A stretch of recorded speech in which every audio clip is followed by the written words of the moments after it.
속에 있는 건가요? 네, 그렇죠. 앞으로 다가올 미래가 아니라. 아닙니다, 지금. 이미 시작되었어. 시작된. 그래서 이제 기본적으로 그 기후변화, 온난화 때문에 계속 전 지구적으로 가물어지는 지역이 늘어나고 결국에 이제 이런 문제가 우리나라에서만 발생하는 게 아니라 전 세계적으로 지금 여기저기서 나타나고 있습니다. 미국 캘리포니아 지역에서 또다시 대형 산불이 호주 발생했습니다. 시드니 주변 산불이 걷잡을 수 없이 번지고 있습니다. 비상사태가 선포됐습니다. 영화다, 영화. 컴퓨터 CG 아닙니까 이거? 이거 뭐? 볼 때마다 막 화성 같다는 얘기가 많이 나오는 것 같아요. 저거 어떻게 입고? The hots are getting hotter, the dries are getting drier. Climate change is real. If you are in denial. 아, 저 진짜 어떻게 그냥. 그럼 어떡해? 야, 아니 진짜 컴퓨터 그래픽인 줄 알았어. 이게 현실이라는 게 진짜. 그래픽보다 더 정말 네. 적나라. 아니, 더 무서운 게 저게 인간이 못 끝나는 게 더 무섭잖아요. 비가 오기 전까지는 계속 저러고 있다면. 방법이 없지 저건 뭐. 네, 그렇죠. 캘리포니아 같은 경우에는 사실 제가 미국에 네. 있을 때도 뭐 불이 많이 나던 지역인데 최근에 보시면 훨씬 더 넓은 면적에서 타는 걸 볼 수 있습니다. 다 빨갛네요, 왼쪽이. 무슨 일이야? 그 2020년 어거스트 저 컴플렉스 산불 같은 경우에 103만 에이커로 서울의 한 6배 정도 된다고 합니다, 면적이. 서울 6배. 서울의 6배. This fire is not contained, and so, what would I tell my loved one? It could be potentially weeks. 어떡하면. 전화구나. 선생님, 그런데 미국 지도에서 이렇게 보면 네네. 저 지금 미국 서부가 저렇게 산불이 동부에 비해서 굉장히 좀 많이 나는 측면이 있는데 네네. 뭐 특별히 이유가 있나요? 네네. 실제로 미국 남서부 지역은 지금 계속 가뭄이 심해지고 있고 그리고 심지어 이제 2022년에 그 네이처가 발표한 논문에 보면 지난 1200년 동안 한 번도 본 적 없는 최악의 가뭄을 겪었다고 합니다. 야. 1200년이요? 네네, 그럼요. 와. 결국은 이제 캘리포니아나 우리나라랑 다 유사했어요. 그러니까 아까 말씀드린 것처럼 점점 건조해지는 그런 특징 때문에 사람이 컨트롤할 수 없을 정도로 이 불이 굉장히 세게 났던 거고 사실은 제가 느끼기엔 매해 저 캘리포니아는 산불이 발생하는 것 같더라고요. 네, 맞습니다. 그러면 우리 같으면 좀 담배꽁초를 조심하라든지 이런 어떤 소방시설을 더 준비하든지 네. 이럴 텐데 매해 저렇게 큰 불이 나는 거를 못 막나요, 이제? 사실은 이제 우리가 산불이 계속 날 걸 아니까 가장 좋은 방법은 뭔가 불을 끌 수 있는 물을 잘 관리해서 비치를 해놓는다든지 그렇게 하면 되는데 아까 말씀드린 것처럼 물이 없어요, 여기는. 물이 없어. 왜 그러냐면 아까 과거에 이제 건조한 지역에서 계속 농사를 오래 지어왔거든요. 우리가 많이 먹는 캘리포니아 아몬드 같은 거 그런 걸 만들 때 엄청 물을 많이 펌핑했어요. 와, 물이 모자라서 불을 못 끄는 지경이라고요? 그래서 지하수를 너무 많이 쓴 거예요. 그래서 이 지하수가 고갈된 그 지하수 수위의 변화가 하늘 위에 인공위성에서 보일 정도로 지하 수위가 내려와 있어요. 와.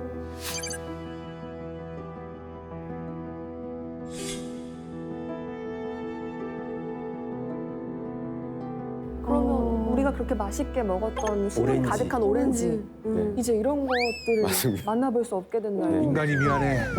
지구야, 인간이 미안해. 김민상 씨 너무 많이 드셨어요. 민상 씨가 문제였네요. 민상 씨. 아몬드 다이어트 한다고 한 번에 한 주먹씩 먹었어요. 죄송해요. 볼리오.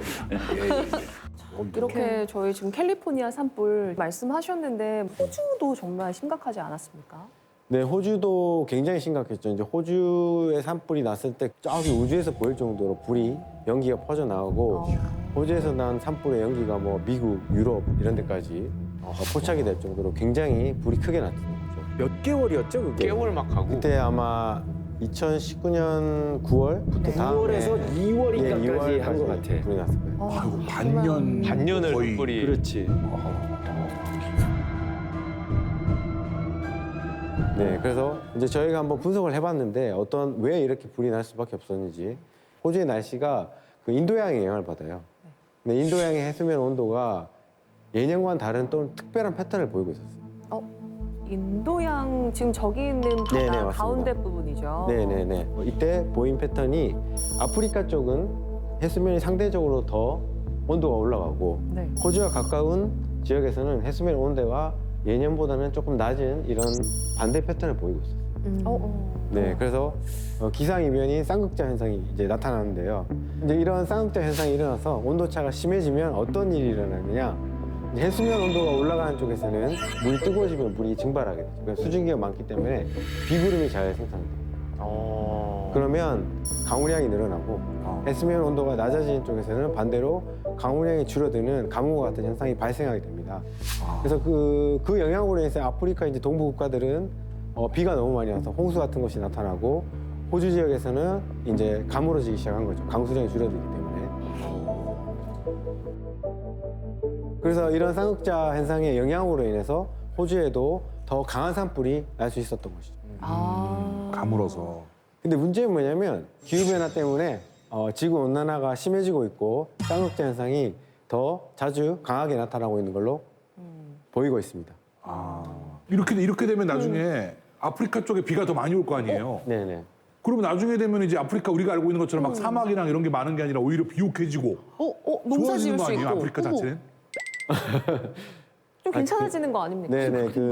그런데 이제 이런 지역은 비가 많이 오면 비옥해질 수도 있는데 너무 많이 오게 되면 홍수 나는 거예요. 아, 오히려 홍수. 왜냐면 토양이 이게 물을 잘 머금을 수 있는 토양이 아니기 때문에 물이 싹 쓸려가는 인간이 오히려 위험해질 수 있는 거예요. 적당히가 안 되는구나, 안 네. 되는구나. 극단적으로 변할 수 있군요.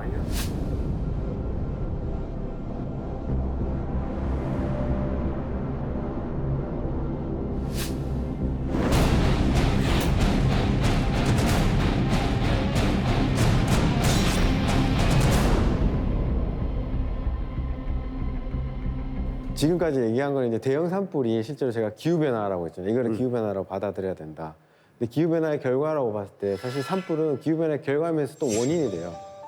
왜 그러냐면 산불을 보시면 이제 나무가 타고 있잖아요. 나무는 우리 지구상에서 인간이 배출한 이산화탄소, 탄소를 흡수해주는 유일한 흡수원 중에 하나거든요. 그렇죠. 근데 이 흡수원은 타면 어떻게 돼요? 그럼 누가 흡수하나요? 거꾸로 또 내보내는구나. 네, 그렇죠. 타면 공기 중으로 이산화탄소가 돼서 날아가요. 그래서 실제 이제 탄소 덩어리인 나무가 탔기 때문에 흡수는 못할 망정 온실가스를 일으키는 그런 물질이 돼서 이제 공기 중으로 가는 거죠. 그럼 결국 산불이 나게 되면 이 산불은 기후변화의 결과라고 볼 수도 있죠. 다시 원인이 되는 거예요. 엄청난 탄소를. 그러면 더 지구 온난화가 더 네. 심해지니까 더 건조해지고. 네네, 맞습니다. 그리고 이렇게 산불이 나면 아까 갔다 오셨다니까 네. 그 땅 색깔이 어떤가요? 약간 나무랑 이렇게 해가지고 다 지금 거의 수덩이처럼. 네, 그렇죠. 네. 그러니까 이제 다 탔기 때문에 검정색으로 변한 거예요. 숲은 우리가 지금 만약에 타지 않았다면 이제 푸르푸르 새싹이 날 거 아니에요. 근데 검정색으로 바뀌었기 때문에 태양에서 들어오는 빛을 더 많이 흡수해요. 왜냐면 여러분들이 이제 뭐 북극 이런 거 떠올리면 되게 춥잖아요. 네네. 그 추운 이유는 그 하얀색 얼음이 반사를 많이 해서. 근데 검정색은 반대로 다 흡수하거든요. 그러면 기온이 더 올라가죠. 그렇구나. 지금 그런 것들이 계속해서 발생하는 거예요. 긍정적인 건 하나도 없네요. 싹 다 지금. 그러니까 안 좋은 게 와, 계속해서 계속이네. 계속 되돌이표처럼 이렇게 계속 도는군요. 네, 그렇죠. 지금 와, 불이 이거 어떡해. 꺼졌지만 실제로 네. 불이 가져올 수 있는 많은 그런 나쁜 영향들은 전혀 꺼지지 않은 거죠. 눈 꺼졌지만 아직 꺼진 게 아니에요. 피하는 일이 진짜 많았네요. 쌤, 제가 어디서 봤던 건데 기후변화의 가장 무서운 게 무슨 일이 일어날지 정확하게 예측할 수 없다라는 네네, 걸 봤거든요. 맞습니다. 자연계는 우리가 아직 이해를 못하는 프로세스가 너무 많아요. 모든 걸 정확히 예측해서 이들이 관계를 찾아야 되니까 너무 힘들어요. 그래서 지금 산불이 많이 나고 있는데 우리 과학자들이 예측했던 미래에는 이 산불이 없었어요. 없었어요? 네, 그렇죠. 우리가 이거 예측하지 못했던 것들이거든요. 근데 우리가 지금 예측을 하는 미래는 우리가 배출하는 온실가스 양이 정해져 있어요. 근데 제가 방금 말씀드린 것처럼 우리가 예측을 못했기 때문에 아까 산불이 나면 온실가스가 더 많이 나온다고 그랬죠. 그러면 더 강력한 기후변화가 올 수밖에 없어요. 근데 쌤, 기후변화가 더 강력해지면 더 건조해지고 산불은 더 커지고 그렇지, 점점점. 그럼 더 기후변화 강력해지고 그럼 산불은 더 커지고 그럼 앞으로는 저런 대형 산불이 지금보다 훨씬 더 심각해질 가능성이 높겠네요. 살려주세요. 아니 유민상 씨 지금 할 일이 많거든요. 지금 결혼도 살려주세요. 해야 되고 제가 아직 장가 못 데이트도 해야 갔습니다. 되고. 결혼도 못했어요. 살려주세요. 그래서 이제 지금 우리가 미래를 예측하는 기후변화 예측 결과들을 보면 이거는 진짜 시작이다 이렇게 보고 있죠. 오늘 오후 경북 봉화에서 발생한 산불이 전국 곳곳에서 산불이 잇따랐습니다. 경북 군위와 강원도 양구의 산불이 사흘째 이어지고 있습니다. 인도 남부에서는 100년 만에 발생한 최악의 뉴욕 일대에 기록적인 폭우가 쏟아졌습니다. 독일은 갑자기 불어닥친 태풍의 직격탄을 맞았습니다. 남미 칠레는 70년 만에 최악의 가뭄에 시달리고 최악의 있습니다. 한파가 덮친 미국 남부에서는 식수에 식량난까지 겪고 있습니다. 진짜 심하구나. 그렇게. 지금 우리가 아는 재난들이 다 나오는 것 같아요. Climate change is happening now, and the damage is happening now. People notice extremes, and climate change is increasing the risk or probability of certain types of extreme weather events. 보고 좀 나눠주면 안 돼요?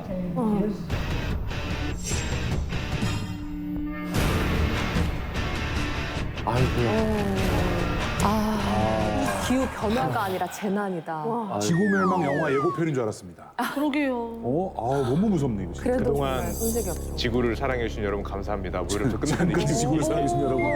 엔디 클로징 영상인가요? 예전에는 사실은 어디 지역에서 무슨 재난이 나타났다 그래도 잠깐 그렇게 하고 그 국지적으로 재난이 난 것 같더라고요. 근데 요즘에는 뉴스 보면 여기에 홍수가 나면 저기는 가뭄이 있고 여기는 또 뭐 무덥다 그러면 여기는 혹한이 오고 이게 극단적인 어떤 기후 현상이 나타나는데 왜 그러는 겁니까? 네, 좀 가만히 생각해 보시면 여러분들이 가습기를 생각하시면 되는데 네. 가습기 방에 물 이렇게 가득 채워놓고 방에 틀어놓고 자면 아침 되면 물이 없죠. 네. 그 물은 어디로 갔을까요? 공기 중에 하고 우리가 내가 마셨겠죠. 마셨어. 네, 맞아요. 그 공기는 어디론가 빠져나갈 수가 없거든요. 지구도 마찬가지예요. 지구 밖으로 물이 나갈 수가 없어요. 가물어지는 지역에서 사라진 물은 어디론가 가서 비가 돼서 뿌려지는 거죠. 얘네는 형태만 바뀌는 거지 계속 그 안에 왔다 갔다 하고 있는 거예요. 우주 밖으로 나가는 게 아니고 그냥 어딘가에서 돌다가 네. 다른 지역에서 푹 하고 폭우를 내리는구나. 네. 그래서 이런 식으로 이제 물이 한쪽에서는 감으로 가고 한쪽에서는 너무 넘치고 이렇게 다 연결이 되어 있는 것 같은데요. 이런 거에 대해서 여러분은 어떻게 생각하시나요? 심각하지. 잘못했습니다. 다 한가야 미안해. 인간이 잘못한 거 아니에요 또? 그러게요. 산불이나 홍수 소식은 예전에도 들었지만 최근까지는 사실은 기후 변화로까지는 생각을 연결을 못했던 것 같거든요. 근데 산불이 나면 산불이다. 네. 불이면 불이다. 아니면 물 날리면 물 날리다. 이렇게만 받아들였던 네. 것 같아요. 그러니까 이게 이런 것들이 저희가 이제 과학자로서 이제 분석을 해보면 모든 것들이 이제 균형이 깨지고 있다 이렇게 보는 거죠. 밸런스가 지금 바다도 그렇고 뭐 산도 그렇고 뭐 생태계의 어떤 구조라든지 이런 것들이 모든 게 다 어느 정도의 밸런스를 가지고 있어야 되는데 이것들이 조금씩 깨지고 있는 거죠. 그래서 예를 들면 이제 뭐 1월 달에 어디 뭐 등산 같은 거 하다가 갑자기 꽃 피어 있으면 사람들이 되게 좋아하거든요. 봄이 왔나 보다. 걔네는 굉장히 지금 밸런스를 잃은 거예요. 정신을 못 차리고 있는 거고 10년 후에 거기 갔을 때 그 꽃은 아마 못 볼 수도 있어요. 그런 식으로 밸런스가 다 무너지고 있는 거예요. 근데 이게 다들 이렇게 물이 좀 줄어들고 건조해지고 이런다는데 사실 우리는 이제 지금 도시 생활을 하고 있잖아요. 네네네. 도시에서 느끼는 약간 그런 건조함은 더 심해진 것 같아요, 약간. 네네, 맞습니다. 이제 우리가 여기서 최근에 주목해야 될 게 있는데요. 도시 사막화라는 거예요. 도시 사막화? 그냥 사막화는 많이 들어보셨어요? 네, 사막화 된다고. 그렇죠. 뭐 고비 사막, 뭐 몽골의 사막. 그 사막하면 떠오르는 이미지 그대로예요. 굉장히 건조하고 드라이한 그런 느낌. 이런 더운 거. 자, 이런 것들이 도시에서 나타나고 있다. 그러고 보니까 요새 가던 집에 가습기 설치 안 하는데도 별로 없는 것 같아요. 맞아. 아니 근데 그런가 사실 보다. 목 쓰는 유나 씨는 요즘에 더 많이 느끼실 것 같은데 서울에서 활동할 때 좀 막 건조한 거 많이 느끼지 않으세요? 되게 많이 느껴요. 그리고 가습기 틀어도 이번 겨울은 정말 습도가 많이 안 올라가고 이번 겨울에 저희 집은 18도, 19도 이랬었어요. 습도가. 그거 올리려고 되게 노력 많이 했었어요. 그렇군요. 보일러까지 떼니까 더 그렇죠. 아무래도. 네, 그러면 서울이 얼마나 건조해진지 한번 볼까요? 네. 이건 이제 저희 과학자들이 만든 건조 지수란 건데 얼마나 건조하냐, 습유냐 이런 걸 나타내는데 서울 건조해졌다. 여기 그래프를 보면 네. 이 그래프가 이렇게 우상향 계속 파란색으로 커지는 부분은 습유해진다는 걸 의미하고 있습니다. 서울의 촉촉해지는 거군요. 예, 촉촉해지는 거죠. 근데 최근 들어 보면 2000년 이후에 빨간색으로 이렇게 계속 내려가고 있죠. 그러니까 점점 더 건조해진다는 걸 의미합니다. 근데 이런 경향성이 서울이 주변 지역에 비해서 훨씬 더 강해요. 경기도의 다른 도시에 비해서. 자, 이런 것처럼 건조와 경향이 보시다시피 이제 주변 지역인 뭐 춘천이나 이천 이런 데 비교했을 때 훨씬 더 음해값이 크게 보이고 있죠, 지금. 거의 피멍든 수준이에요. 네. 굉장히 까맣게 이렇게 나오고 있는데 여기 숫자가 굉장히 크다는 뜻이죠. 마이너스 값이 크다는 건데 그러면 훨씬 더 건조하다는 뜻이에요. 그럼 결국 도시가 물 부족 현상이다 이런 건가요? 도시는 그럼 왜 더운 건가요? 뭐 차이가 있긴 도시는 하지만. 아스팔트가 있으면 열을 그대로 흡수해요. 네. 네. 그러니까 일반 아스팔트가 없는 지역보다 더워질 수밖에 없죠, 간단히. 네. 그래서 실제로 똑같은 햇빛이 들어와도 아스팔트가 많은 도시는 뜨거워질 수밖에 없어요. 그러면 쌤 아까 색깔 얘기해 주셨잖아요. 아스팔트를 하얀색으로 만드는 방법은 없습니까? 아, 네, 그 굉장히 좋은 방법인데요. 아스팔트를 흰색으로 반사할 수 있게. 유나 씨 지금 머리 색깔처럼 옷 색깔처럼. 흰색 페인트를 다 칠해요. 길거리를. 네, 그게 이제 당장 온실가스를 줄일 수 없기 때문에 공학적, 기술적으로 온도를 떨어뜨려 보자. 이게 이제 기후공학이라는 기술인데 말 그대로 미국에서 지붕을 전부 하얗게 칠해가지고 도시를 시원하게 만들자 이런 프로젝트도 했었어요. 어떻게 됐나요? 근데 문제는 뭐냐면 하늘 위로 날아가는 파일럿이나 헬기 조종사들이 눈이 부시고 그다음에 미관상 너무 안 좋다는 거예요. 우리 마을이 무슨 정신병원이냐 이런 불만들이 나오기 시작했죠. 그러면 석천 형님이 약간 지구 환경에 도움을 주고 계셨던 거네요. 저도 그 생각을 예. 좀 시원하신가요? 이렇게 반사가 되면? 더워요, 저는 여름에 덥고 겨울엔 더 춥습니다. 저희 아파트 단지만 해도 그 나무에다가 이렇게 수액처럼 해가지고 물 꽂아놓고 그게 예전에는 사진으로 보고 뭐 어디 TV를 통해서 봤는데 저희 아파트 단지에 있더라고요. 우리가 도시 사막화라고 했잖아요. 사막에 제일 필요한 게 뭐죠? 물이죠. 네. 도시 사막에 물을 주고 있는 거예요, 나무들한테. 우리는 사람은 물 사서 먹으면 되죠. 나무는 그냥 죽어요. 그러니까 물주머니를 달아주는 거죠. 야, 이렇게 더워지면 나중에 서울 가로수가 뭐 선인장 심어져 있고 그러겠네. 그렇죠. 우리도 LA처럼 될 수 있는 거죠. 참 그냥 어느 날 영화같이 될 수도 있겠다. 예, 그 영화 옛날에 매드맥스 아시죠? 물을 구하기 위해서 막 이렇게 살아남기 위해서 서로 경쟁하고 물론 그렇게까지는 안 될 것 같지만 그래도 그런 미래가 우리의 미래가 될 수 있다는 거죠, 확실히. 예전에는 우리가 기후변화 그러면 뭐 북극에 있는 북극곰이 그 빙하 타고 이러고 있어서 그 위기다. 뭐 이렇게 살려주세요. 뭐 그런 거를 TV로 봤는데 지금은 이게 우리가 위기가 오는 것 같아요. 우리가 빙하에 올라가서 살려주세요 이렇게 갈 데가 없어지는. 맞네요. 예를 들면 이제 제가 2002년에 이제 대학원 처음 들어서 석사를 시작했는데 그때 이제 기후변화를 공부할 때는 북극곰이 위험하다. 생존의 위협을 받는다. 빙하가 녹고 있다. 아프리카에 가뭄이 들어서 어린아이들이 막 죽어가는 사진 같은 거 보여주면서 공부를 하곤 했는데 사람들이 대부분 다 후진국에서 발생하니까 이런 기후변화는 후진국형 재난이라고 착각을 한 거예요. 왜냐하면 그때는 똑같이 우리가 기후변화를 겪고 있었지만 한국을 포함한 이런 어느 정도 괜찮은 나라들은 선진국들은 이걸 견뎌낼 수 있는 거죠. 대응 능력이 있어요. 근데 지금은 우리가 대응하는 수준을 넘어선 거죠. 그럼 이제 선진국도 재난이라고 느낄 수밖에 없는 거예요. 굉장히 심각하다는 거죠. 결과적으로 다 이게 연결되는 거였네. 우리가 배웠던 것들이 선진국들도 그렇고 우리나라도 그렇고 요즘에 탄소 중립 하는 게 이거 낮춘다고 이제 그러는 거죠. 이 기온 온도들 이거 파리 기후 협약. 자, 설명 가능하십니까? 예? 파리 기후협약을 얘기하셨어요. 그럼 제가 책임을 설명드리는 지셔야죠. 것보다 자막으로 여러분께 설명을 드리는 게 더욱더 예. 사실 그런 거는 슈카 씨가 네, 전문 맞아요. 아닙니까? 슈카 씨가 좀 설명을 해주시죠. 그래요. 내용 좀 저기 모르시는 분들을 위해서. 탄소 중립, 뭐 파리 기후 협약. 그런 탄소 중립 저는 뭡니까? 시청자 여러분께 그 자막으로 읽으세요. 좀 해주세요. 탄소를 더 이상 많이 배출할 경우에 기후변화가 심각해지면은 또 어떤 식으로 갈지 예측이 안 된다는 게 너무 무서우니까 한마디로 우리가 온실가스를 배출한 만큼 어떻게 흡수하든지 아니면 온실가스 배수를 낮춰서 거기에 다 같이 대응하자 이런 개념으로 이제 알고 있습니다. 네, 그 아주 정확하게 알고 계신데요. 그러니까 배출을 할 만큼 다 흡수하면 되는 거죠. 근데 이렇게 말하면 굉장히 이론적이라서 잘 이해가 안 가실 거예요. 그렇죠? 네, 배출하고 알아서 하면 될 것 같은데. 그래서 보통 우리가 기후변화 얘기할 때 아마 보셨을 텐데 하와이에 있는 마우나로아 거기 섬에 있는 그 온실가스 측정값을 많이 보여줘요.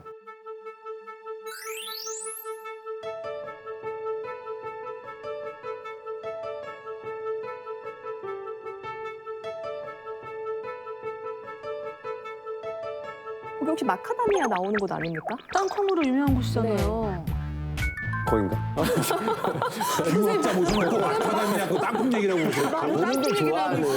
그 마우나로아에서. 네, 마우나로아 섬에 그 이제 미국의 국가기관에서 여기서 이제 처음으로 온실가스를 측정하기 시작했죠. 지구 공기 속에 기후 변화를 일으킬 수 있는 온실가스가 어느 정도 있을지 측정을 하기 시작했죠. 오래됐구나. 네네. 근데 이제 대부분 사람들이 그 그래프 하나만을 보고 있기 때문에 전 지구가 온실가스가 똑같다고 생각해요. 뭐 마우나로아든 중국이든 네. 북극이든 남극이든. 근데 실제 그렇지가 않다는 거죠.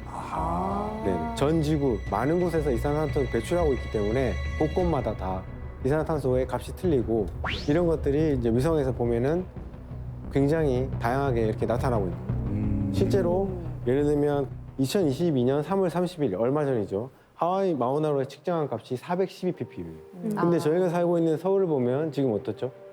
443 ppm. 높아요. 30 ppm 정도가 더 높아요. 이 30 ppm은 예. 서울에서 배출을 하고 서울이 흡수하는 못하는 애들이 공기 중에 남게 되는 거예요. 아하. 근데 얼핏 보면 쌤 그렇게 큰 차이는 아닌 것 같은데요, 또? 사진상으로 봤을 때는 더 사실 숫자가 지저분해 보이거든요. 30이면 크진 않지만 실제로 30 ppm이면 여러분 생각하실 때 저기 양양이나 강릉 같은 그런 네. 휴양지 반대로 여기 인천에 있는 공단, 시와의 공단 이런 거 떠올리시면 그 정도 차이가 나는 거예요. 30 가지고요? 네네. 그러면 우리가 탄소 중립을 한다, 뭐 탄소 제로를 한다 그랬을 때 서울을 하와이처럼 만들어야 되는 건가요? 지금 그렇죠. 대기질을? 서울의 공기가 하와이처럼 되고 서울뿐만 아니라 북경, 뭐 뉴욕, 동경 이런 모든 배출을 많이 하는 곳에서 전 세계에서 가장 깨끗한 곳과 같은 숫자를 보이면 지구는 탄소 중립이 됩니다.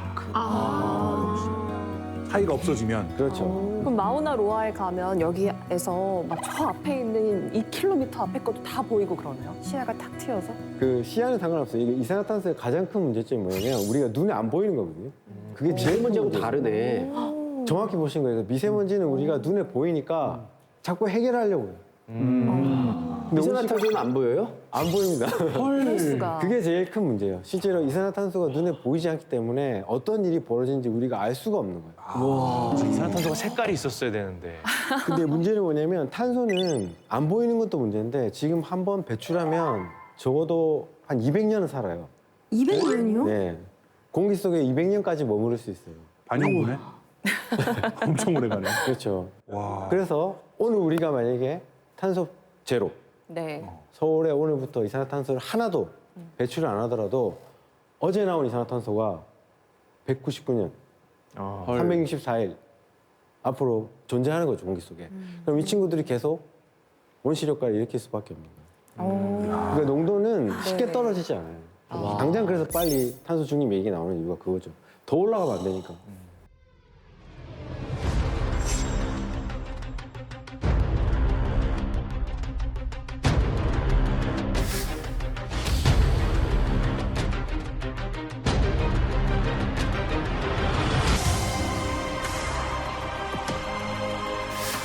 오늘 안녕 지구 영화 많이 보네요.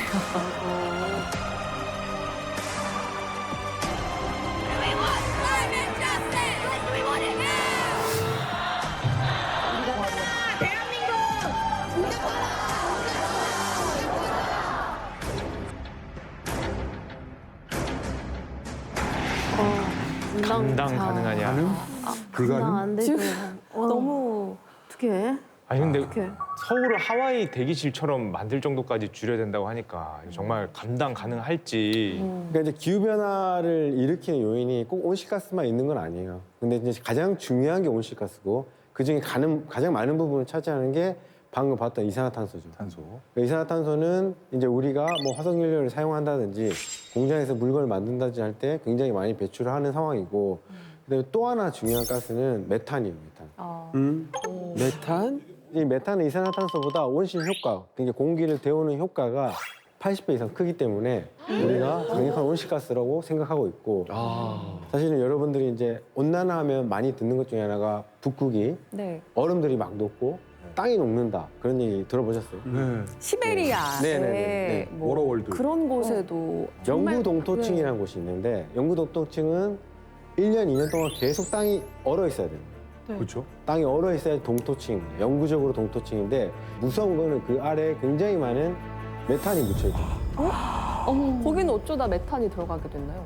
과거에 이제 많은 화석들 이런 것들이 토양 유기물, 그다음에 이제 미생물과의 분해 과정 이런 것들이 있죠.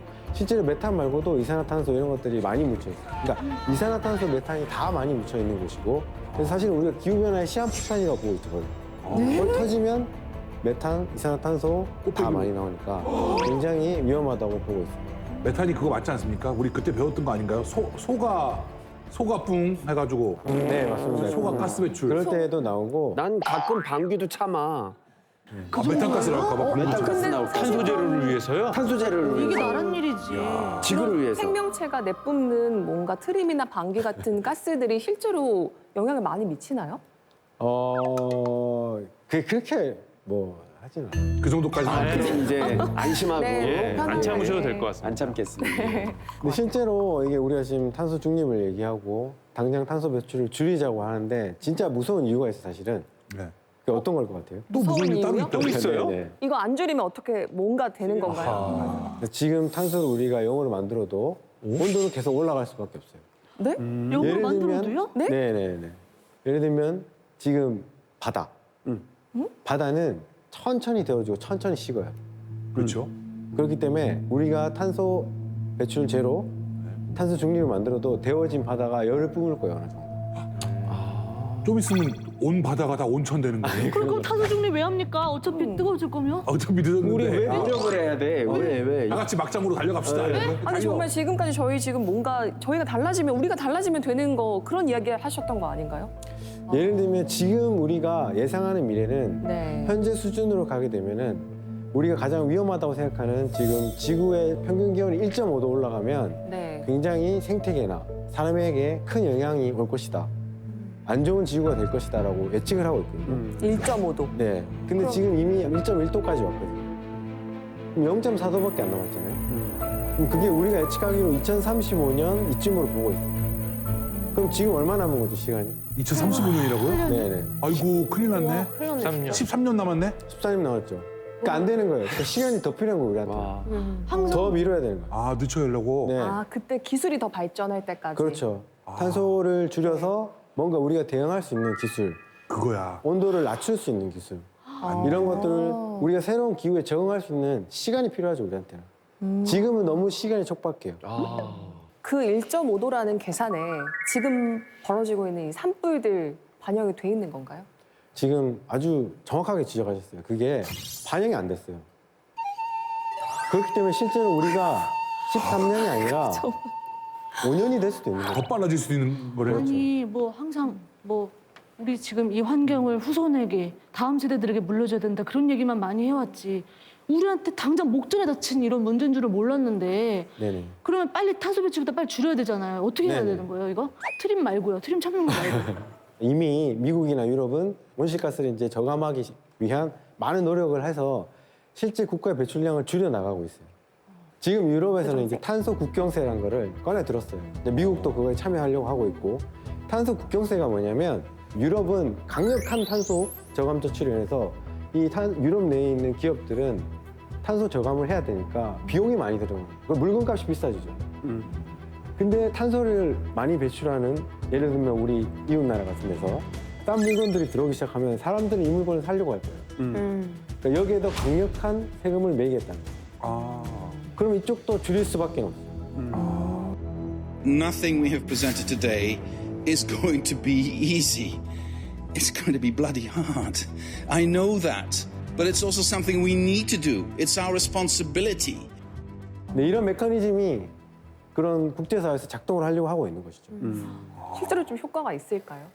지금 이게 이제 내년부터 시작된다고 하는데 아마 효과가 있을 것이라고 저희는 보고 있습니다. 아 제발. 근데 혹시나 예를 들어서 협조를 잘 안 하는 국가가 나올 수도 있잖아요. 네네네. 뭐 예전에 뭐 트럼프 대통령이 전 대통령이 난 기후협약 난 나갈 거야. As of today, the United States will cease all implementation of the non-binding Paris Accord. 뭐 이런 경우가 있으면 이 국제적인 조약 같은 것들이 다 약간씩 뻐그러질 수 있지 않습니까? 흐지부지 될 수 있다. 지금 그래서 실제로 이제 국제사회가 뭐 약속 아닌 약속을 했던 그런 조약들은 사실 작동을 안 했어요. 지금 변화가 없었고 그래서 이제는 뭐 자발적으로 해라 그런 게 안 통한다는 거 다 아는 거죠. 그래서 이제 무조건 강제적으로라도 뭐 페널티를 강해서라도 의무적으로 강제적으로 탄소를 줄이겠다. 우리만 하는 게 아니라 너네도 줄이게 만들겠다. 이런 시대로 가고 있는 것이죠. 준비를 많이 해야 되겠다. 근데 솔직히 이 말씀 듣다 보면은 너무 심각해서 이게 우리가 쓰레기를 규제해야 되지 않나? 뭐 이런 생각까지 들거든요. 네. 우리나라는 어떤 노력을 하고 있고 탄소 중립을 잘 지키려고 하고 있는지 어떤 움직임이 있는지 좀 궁금해요. 그러니까 우리나라 같은 경우에는 이제 다 아시다시피 2021년 작년 가을에 이제 탄소 중립을 선언을 했어요. 이제 국제사회 선언을 하고 지금 많은 준비를 하고 있죠, 사실상. 그럼 이제 모든 국가의 구성원인 개인, 뭐 지자체, 기업 모두가 동참해서 변화를 해야 되는데 그럴 때 이제 우리가 가이드라인이 필요하겠죠. 지금 우리의 상황이 어느 정도인지, 지금 우리 마을은 어떤지, 뭐 민생식 동네는 어느 정도인지, 배출이 어느 정도 되고 있는지, 내가 어디서 많이 쓰고 있는지 지금 사실 그런 것들이 없어요. 굉장히 과학적인 데이터들이 필요한 거죠. 우리가 이런 과학적인 데이터를 구축해서 여기가 어느 정도 상황이고 어떤 기술이 필요하고 이런 것들을 찾아야 되고 이런 것들이 이제 제도적으로 국가가 노력을 해줘야 되는 부분이죠. 그걸 위해서 이제 여러 가지 국가가 필요한 기술들, 탄소 중립 10대 기술 이런 것들을 선언하면서 만들려고 노력을 하고 있어요. 예를 들면 석유에 의존하지 않는 자동차, 뭐 전기차일 수도 있고 재생에너지, 탄소 배출을 많이 하는 것들을 덜 할 수 있는 이런 기술들을 막 많이 만들어내려고 하고 있어요. 보통 배출이 많이 일어나는 분야가 발전하고 제조예요. 그러니까 발전하고 제조 이러면 사실 개인하고 거리가 있잖아요, 지금. 국가나 기업 이런 것들이 떠오르는데 그러면 이제 우리의 역할은 뭐냐면 소비자로서의 역할이에요. 그렇지. 근데 우리가 소비자로서 역할을 할 수 있다는 거예요. 아, 그렇지. 불매운동이라든가 뭐. 네네, 그렇습니다. 그런 부분은 사실 네. 그 어른들이 MZ세대를 좀 배워야 될 것 같아요. 네네. 유나 씨를 포함해서 그런 좀 젊은 층에서 요즘에 정말 앞장서서 이런 부분들 더 중요하게 많이 바라보고 있잖아요. 네, 너무 피부로 많이 와닿는 내용이고 정말 내일처럼 걱정이 많이 되는 부분이라서 저희 세대가 아니더라도 저희 다음 세대를 또 생각하면은 너무 가까이에 있는 이야기이기 때문에 그렇죠. 지금 요즘 MZ 세대들의 특징이 보면 그 환경 공감성, 뭐 기후 공감성, 기후 변화를 공감하는 능력이 뛰어나거든요, 사실. 텀블러, 뭐 대중교통 이런 아주 가벼운 실천이지만 하려고 노력을 하고 이게 비용이 더 들더라도 이게 좀 더 환경에 유익하다라고 하는 쪽으로 가려고 하는 경향성이 있어요. 약간 그런 거 같아요. 우리 이번에 지금 보니까 그 커피숍에서 일회용품 사용 없앤다 해가지고 개도 기간이어가지고 나가서 먹었는데 안 되냐? 안 됩니다. 안에서는 무조건 컵입니다. 뭐 이렇게 하는데 그런 거에 대해서 불평불만은 있을 수 있잖아요. 근데 그런 거를 탄소 배출 이런 거로 좀 인지를 하고 다 같이 인정을 하고 좀 불편을 감수할 때 그런 게 이제 정부랑 같이 해서 이렇게 가는 거 아닌가. 뭐라는 굉장히 그럴싸한 생각이 한번 들어봤습니다. 저 그 무라벨 생수 같은 거 많이 사 먹거든요. 네, 잘하고 있는 거죠. 네. 페트병 자체를 사용 안 하시면 안 될까요? 그러면 제가 어디서 기어와야 되나요? 어떻게 할까요? 저 그냥 하나의 아이디어인데 네. 쓰레기 종량제 봉투 같은 거 있잖아요. 네. 지금 한 500원인가요? 그걸 한 막 정말 10,000원씩 한 장에 이렇게 팔면 어떻습니까? 지금 많은 주부들이 이승현 아나운서를 손가락질하는 소리가 들리는 것 같습니다. 저가 무슨 소리 하는 거냐 지금. 어떤 멘트로 하겠습니다. 커뮤니티가 지금 뜨거운데요? 뭐 지금 사람들이 가장 많이 하는 질문이 그런 게 있어요. 오늘부터 되게 열심히 노력을 해서 우리나라에서 배출량을 줄이자. 우리는 아주 비용을 많이 치르고 노력을 해서 줄이자. 근데 중국에서 계속 배출하잖아요. 계속 질문이 나와요. 그 국가에서 왜 온실가스를 그렇게 많이 배출할 수 있을까를 우리는 고민해야 돼요. 여러분들이 쓰시는 물건 한번 보세요. 어디서 왔는지. 대부분 다 그쪽이죠. 메이드 인 우리의 차이나. 구매력이 그들의 배출량이 되는 거예요. 와. 그렇기 때문에 우리가 물건을 만약에 안 산다면 그들의 굴뚝은 연기가 이제 안 나요. 그러니까 개인의 역할이 굉장히 중요한 거죠, 사실은. 근데 또 안 살 수도 없잖아요. 그렇게 싸고 막 맞습니다. 이러니까. 근데 이제 그래서 안 사면 네. 바보 되는 거고 이러는 거잖아요. 네, 맞아요. 근데 이제 이미 우리는 너무 많이 방치했고 이제는 어느 정도 비용을 치러야 돼요. 앞으로 저 산불이 나고 더 심한 재난이 나타나면 더 비용을 치러야 되기 때문에 지금 이쯤에서 우리도 타협해야 되는 거예요.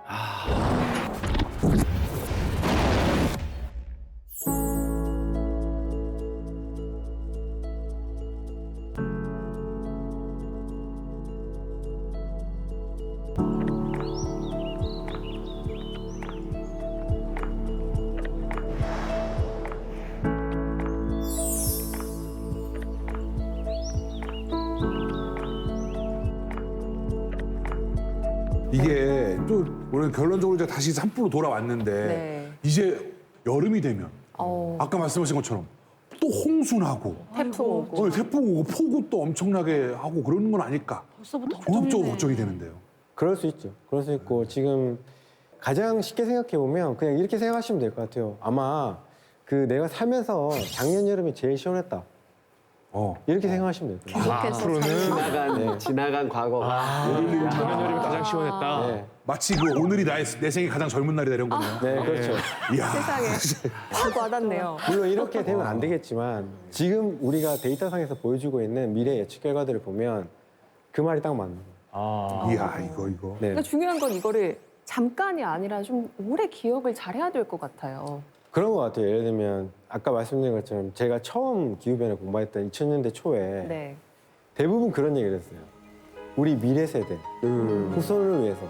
지금도 그런 얘기예요. 근데 가만히 생각해 보면 지금 아까 제가 1.5도 언제 온다고 그랬죠? 35년. 그게 미래 세대 일이 아니고 내일이에요, 내일. 우와. 자꾸 미루는 거야. 그러니까 미래 세대니까 우리는 더 고민을 해야 되고 잘해줘야 돼 하면서 약간 내려놓고 있죠. 그러니까 우리는 지금 당장 우리 일이라고 생각하면은 변화는 나타날 거라고 봐요.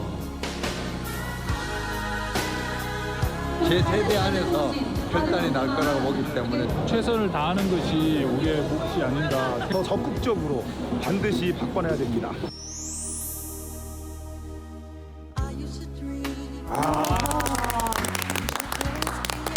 내일이다 내일이야. 내일이다. 지구가 보내는 경고장에 정신이 번쩍 드는 시간이었는데요. 세상을 바꿀 수 있는 행동과 실천을 할 때 바로 오늘이라는 것 꼭 기억하시길 바랍니다. 자, 오늘 정수종 쌤과 함께했습니다. 박수로 보내드릴게요. 네, 감사합니다.